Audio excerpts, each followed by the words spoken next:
தமிழர்களின் வீர விளையாட்டுகளுக்கு புத்துயிர் அளிக்கும் வகையில் வீரக்கலைகள் செயல்திறன் பயிற்சி திருச்சியில் நடந்தது. தமிழர்களின் பாரம்பரிய வீர விளையாட்டுகளான சிலம்பாட்டம், குருவாள், போர்வாள், மான்கொம்பு ஆகியன அழிவின் விளிம்பில் உள்ளன. இவற்றை இன்றைய தலைமுறையினர் தெரிந்து கொள்ளும் வகையிலும் தற்காப்பு கலையில் சிறந்து விளங்கும் சிலம்பக்கலை குறித்து மக்களிடையே விழிப்புணர்வை ஏற்படுத்தும் வகையிலும் நேரு இளைஞர் மையம், முத்தமிழர் தற்காப்பு கலை வளர்ச்சி மையமும் இணைந்து வீரக்கலைகள் செயல்திறன் பயிற்சியை திருச்சியில் நடத்தின.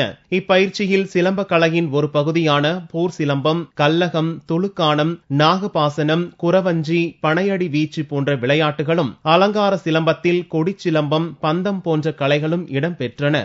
கல்லகம், துளுக்கானம், குரவஞ்சி, நாகபாஷானம், பனையடி வீச்சு கலைகள் இருக்கு. தெடிச்சிலம்பம், குழிச்சிலம்பம், பந்தம்னு பல்வேறு விதமான விஷயங்கள் இருக்கு. குருவாள், நெடுவாள், கொடுவாள், போர்வாள், பட்டா, பரங்கு, சுருள் என்ற பல்வேறு விதமான விஷயங்கள் இருக்கு. மக்கள்லாம் பல்வேறு விதமான இடத்துல வந்து பல்வேறு விதமான கலைகளை அவங்க செய்யறது எல்லாரும் பார்க்கறதுக்கு இன்னைக்கு ஒரு நல்ல வாய்ப்பா இருக்குது. இப்பயிற்சியில் பங்கு கொள்வதற்காக தமிழகத்தின் பல்வேறு பகுதிகளில் இருந்து வந்த 5 முதல் 60 வயதுடைய 250க்கு மேற்பட்டோர் கலந்து கொண்டனர்.